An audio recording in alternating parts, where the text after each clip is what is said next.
Anytime I go into social media, whether that be Discord, Twitter, or even Reddit, I usually see people asking if they should read the manga or watch the anime of a series. And as such, today I want to give my own opinions on a few series that I've seen both the anime and read the manga for. So after contemplating it for a while, as it most likely will be a pretty short video, I decided, screw it. Let's get the CSGO knife surfing gameplay up like it's 2016, and give my own opinion on whether or not I think you should read the manga, or if you should watch the anime, with some justification to go along with it. This won't be that long of a video, as I won't be covering every anime or manga I've read, as for quite a few series, I think you can get more or less the same experience by either reading the manga or watching the anime. I also want to say that I'm not by any means judging how you experience these series yourself, as I genuinely couldn't care less if you want to read something like Boku no Pico, or watch the 2016 version of Berserk. This is just what I personally think would be the best way to experience these series I talk about. So, with that said, let's just get up 10 popular anime and manga and get right to it, starting with One Piece. For me, this one's a no-brainer. For the love of God, do not watch the One Piece anime over the manga.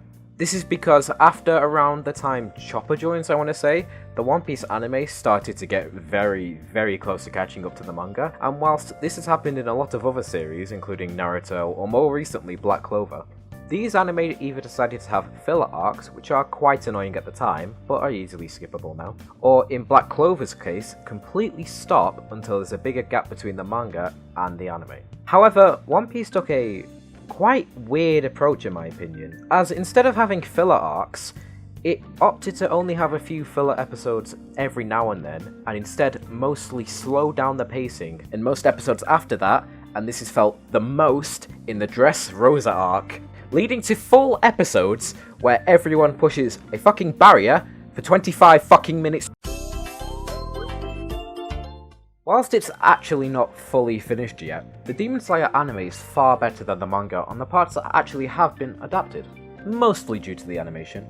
I go more into depth on this in my Demon Slayer analysis video, but a short version is that whilst Gotoge's art is great, UFO Table's animation just elevates it to new levels. But yeah, that's it. Moving on. For MHA, I'd say read the manga. They are pretty interchangeable, so honestly, go for whichever one you want. However, I say read the manga, as Horikoshi's art is really, really good in quite a few scenes that the anime just can't adapt. Although, a better third option might be to actually just not watch MHA at all. But if you have to, just read the manga, it's way ahead of the anime. Anyway, moving on. Just read the manga. Fujimoto himself put this best in an interview he did when the Chainsaw Man anime got revealed, where he said that the anime is something completely different from the manga, which I actually have to agree with him on. As such, when both are fully complete, I recommend that you actually experience both. However, for now, I think the manga is much better due to it being much further ahead, and also, again, Fujimoto's art is on another level. This one's an interesting case. Whilst they ultimately end the exact same way, the ending actually differs in the way it comes about between the manga and the anime. However, I actually prefer the anime's ending over the manga's, and just the anime in general, mainly due to the performances of Minoru Miyano in the sub, but also strangely the English dub voice actor for L specifically in the dub, who I actually prefer. Sorry, but I just couldn't wait for 2 weeks like you said. Actually, I was just on my way to your house when I spotted you. This is the first time in my life that I've been provoked to hit a woman.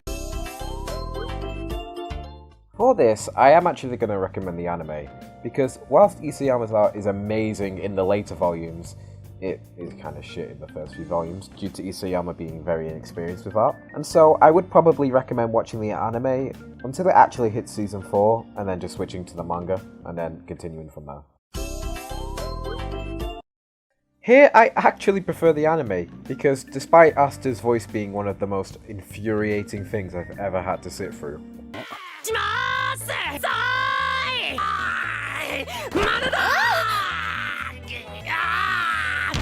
the animation by far makes up for this, and kinda puts the manga in its place, with the grimoires, spells, yeah, you get it. Just watch the anime. It's pretty good. The only reason to read the manga would be because the manga is quite far ahead of the anime due to its break.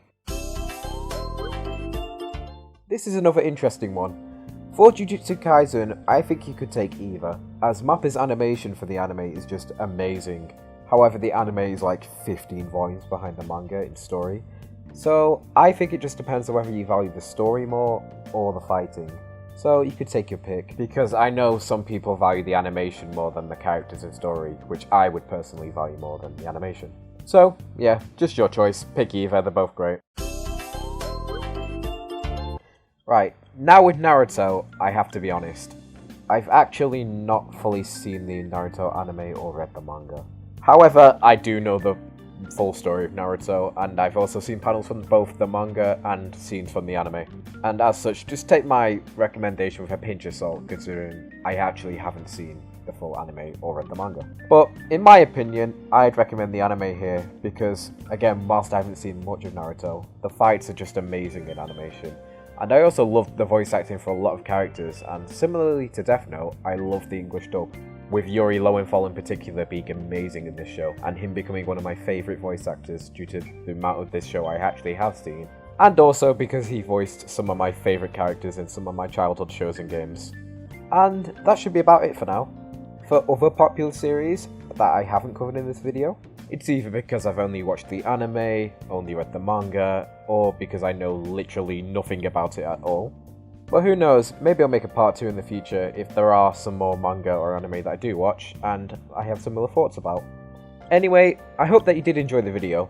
If you did, please consider leaving a like, or maybe even subscribing to the channel. And I'd also be interested in hearing your thoughts on whether or not you should read the manga or watch the anime for shows that you like. I know this was a short video, like I said at the beginning, but I am planning to get another video out, maybe soon. It's just that this video that I'm planning on doing next will require me to do a bit more work than my other videos due to me needing to read a whole new series. And it's also quite a weird, and whilst not very obscure, it's more obscure than some other popular manga. But if you did enjoy this video, and you're new to the channel, maybe consider checking out one of my other videos. I'll put them on screen now. Anyway, I'm still trying to get this video to 8 minutes just for, future monetization and that. So, again, thanks for watching. I hope I'll see you in my next video, and have a great day, guys. See you later.